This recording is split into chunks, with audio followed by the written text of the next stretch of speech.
Hey, I'm Jared. Happy Halloween.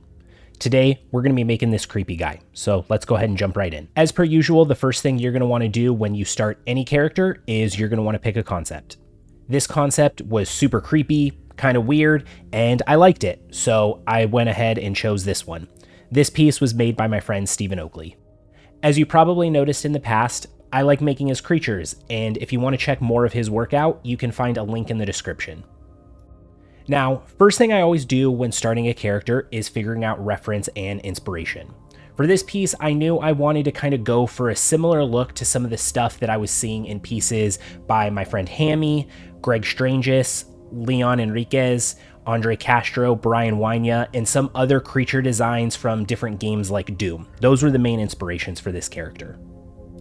The piece that I drew the most inspiration for from this piece was actually a piece by Greg Strangis. This was the Baby Yoda design that he had done in the past. It had a lot of different characteristics that I wanted to hit in terms of realism, as well as the horror elements that I was after. Once I've gone through and collected that, now we're prepared for success. We have what we need in terms of reference and general direction, so let's just jump right into the modeling. So anytime I start modeling, I usually like to start out with a sphere, and from there I just start jamming objects in and building my initial rough block out. At this point for the block out, I'm really trying to get the look in place that I'm seeing in the concept and understanding and establishing the structure of the skeleton and the forms in order to figure out how some of the fat is building up and the skin is building up on top of the character. At this point, I've spent about 25 minutes or so blocking the character out, and I have a pretty good idea of what the silhouette is going to start looking like, as well as how some of the structures are starting to come into place. One of the main struggles that I had with this guy in this concept is that the eyes are a little bit more pronounced and kind of sticking out from the head. I didn't really feel too much like there were eyelids to this character, so at this stage of the sculpt, that's something that I was kind of trying to figure out and solve to help myself in the long run. By solving this up front, this really helped get my artistic eye a little bit of a better understanding of the piece in order to make sure that the character's eyes didn't feel really derpy and out of place with the head. During this blockout stage, I was also trying to figure out how I wanted the anatomy to look for this guy.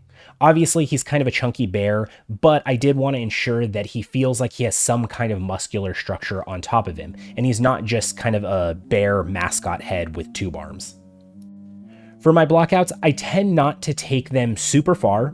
I really like to just focus on the primary forms and solving the silhouette.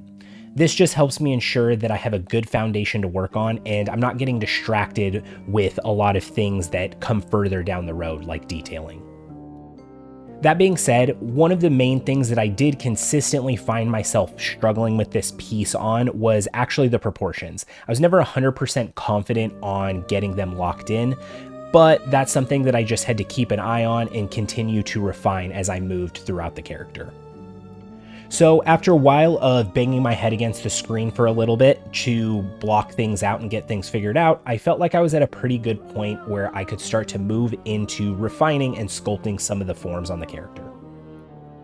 With this character, one of the things that I really wanted to address and sell was the sinisterness of the smile that this concept had.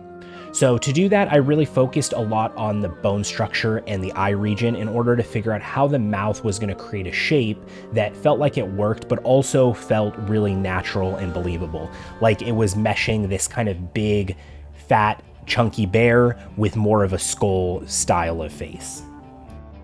So again, going back to that initial idea, this was a lot of what I was trying to sell in order to make the character believable as a whole. I wanted him to be carrying some of the weight, but also have some of the structure showing through underneath the skin that you'll be able to see. Areas like the collarbone and the zygomatic areas, but also having some fat rolls and a little bit more of a gut and collecting fat in areas around the throat and esophagus. Next, one of the things that I had to start to figure out was one of the prominent features that stood out to me, which was the teeth.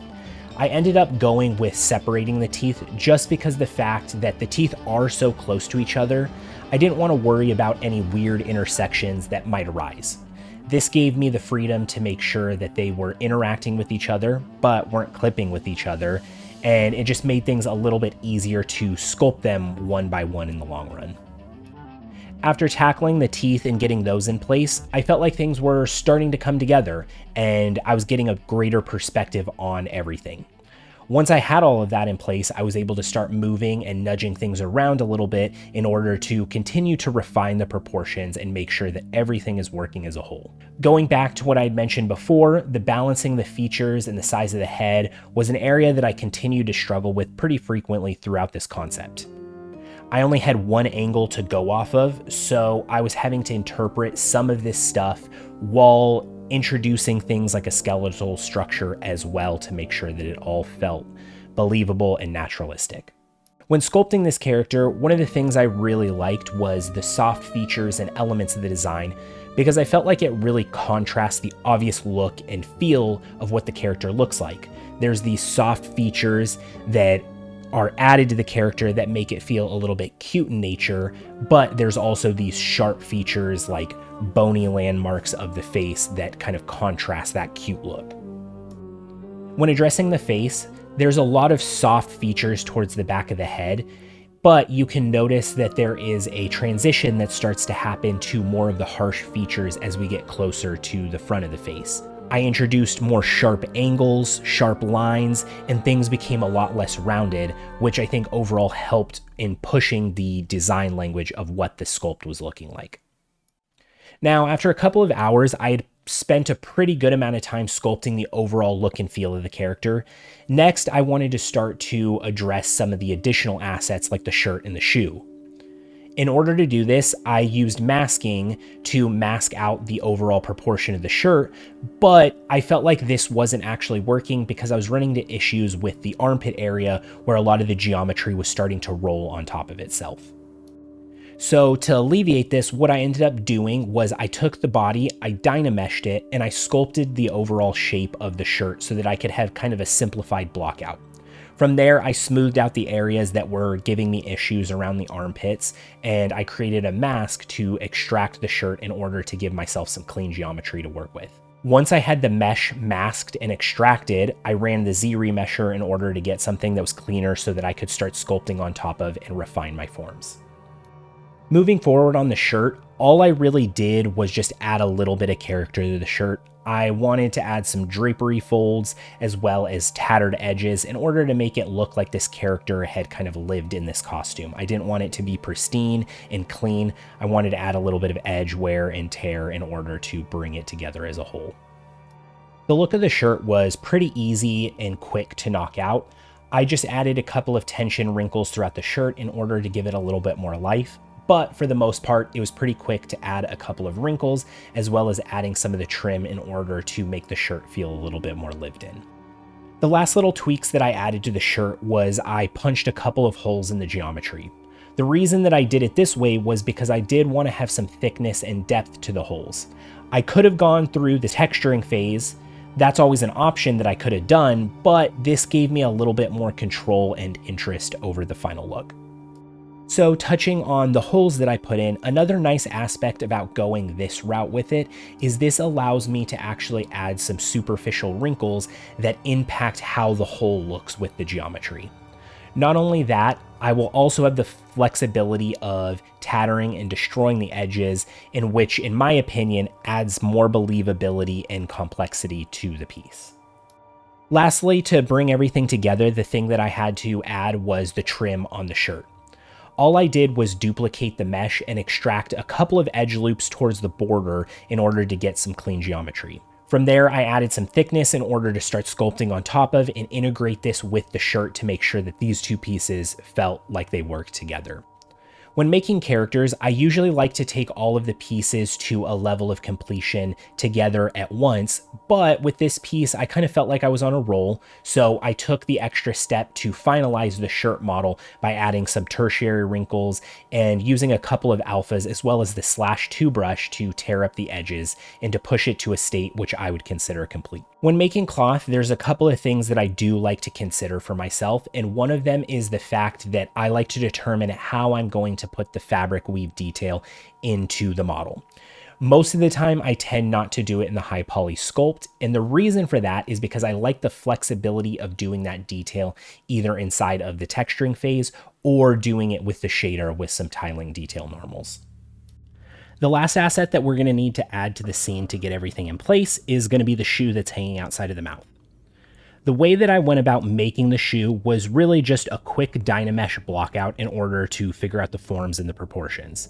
From there, I started to split up the asset using the mask tool to separate things out, and from there, I would play with the Z modeler tool in order to get a clean geometry. Once I had something that was working, I was able to just modify that and stick inside of ZBRUSH as opposed to jumping between softwares. For this project, it made more sense for me to stay inside of ZBRUSH because I was able to accomplish everything that I needed. There wasn't a lot that I was really having to do in order to capture the forms that I was after.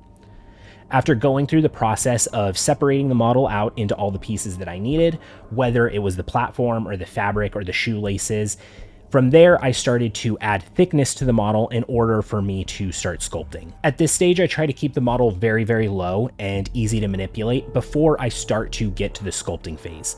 But once I get to the sculpting phase, it was really just free game, and I started sculpting wrinkles and different forms in order to make everything feel cohesive and looking representative of a child's shoe. Overall, there wasn't really anything too special about the workflow for this piece. It was all pretty straightforward and just some manual low poly modeling and sculpting on top of it and adding wrinkles and seam lines. For the shoe, I try not to put too much effort into it or to overcomplicate it, and I feel like it turned out pretty generic, which ultimately did the job that I needed it to do. To finish everything off, I made sure to do a damage pass just so that I could add a little bit of storytelling with some holes and messed up edges, just so that this brings the shoe up to the same level of damage and wear that the shirt has. At this point in the process, we now have everything in place. We have our shirt, we have our shoe, we have our bear. The last bit of the project is really going to be refining and focusing and finishing the body in order to get it to a place that I was happy with. I had a number of renditions and tweaks and proportion changes, like I've already mentioned before, to get it to a point where I was happy, but I still had a couple of spots that I wanted to tweak throughout the rest of this process. While working through all of those changes, I continue to add some more secondary forms and wrinkles and different tertiary forms that help to improve the overall look of the character. After a good amount of, again, banging my head against the screen and comparing what I had for the concept, I felt like I was in a pretty decent spot and was able to move into the detailing phase. There wasn't any real concept in terms of detail that I was following because the concept's pretty abstract, so it was kind of an empty canvas for me. This left me with a little bit of artistic freedom in which I could determine the overall skin texture to push on this piece in order to complete it. In the very beginning of the video, you heard some of the people that I was taking inspiration from, so that was a good general direction for me to get an idea of where to head.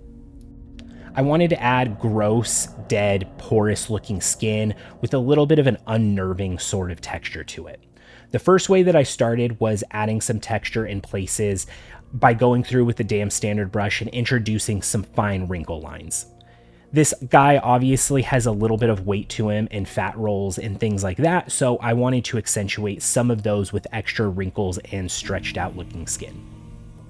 Here you can see with the damn standard, I'm going into some of those areas and just starting to add some more smaller secondary wrinkles underneath the chin area that's allowing me to create some directionality and flow to the skin. When getting to this point in the sculpt, one thing that I've always struggled with is the blank canvas syndrome.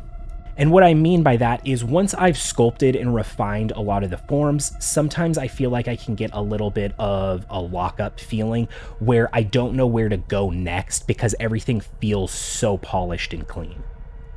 For this piece, it was a little bit easier to break that up because I was able to just start drawing on the model and create some of the compression rolls and wrinkles underneath the neck area.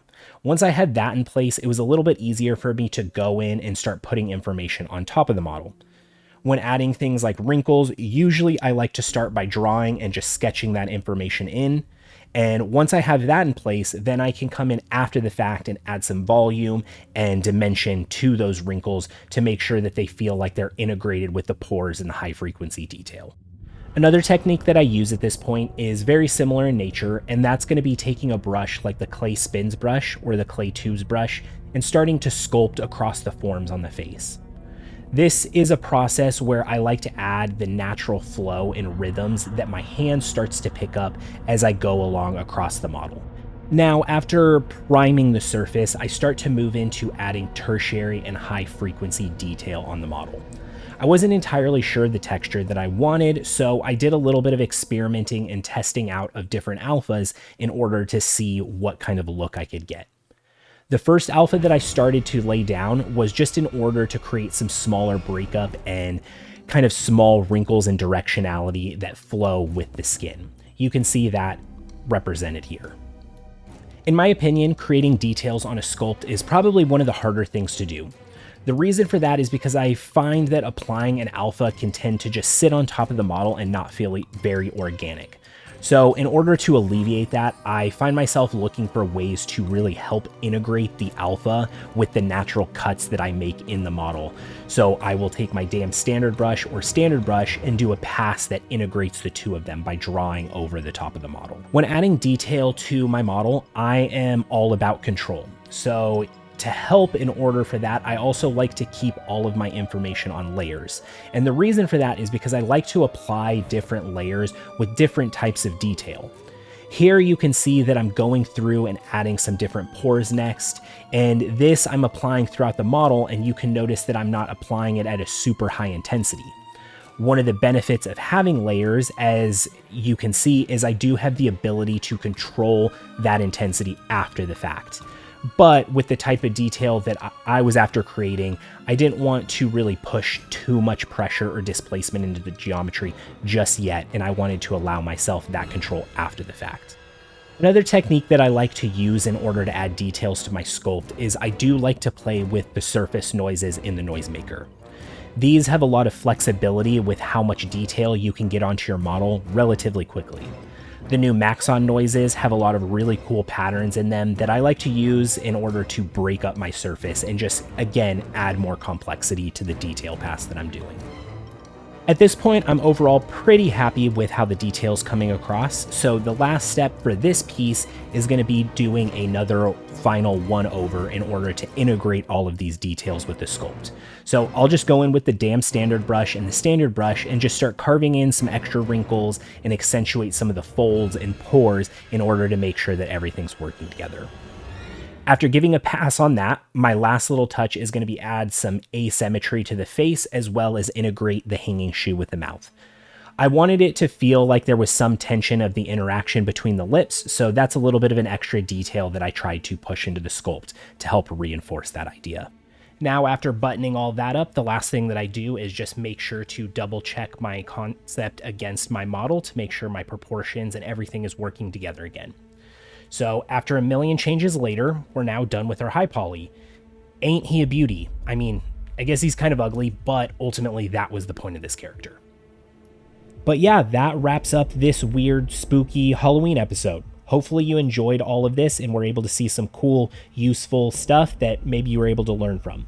I don't know, but if you did, make sure to leave a comment, subscribe, and do all of those things, hopefully even if you didn't learn something. But found some of this stuff cool and enjoyable. If there's anything else that you guys are interested in seeing, make sure to let me know below, and I would really appreciate it, and I'll see you in the next one. Bye.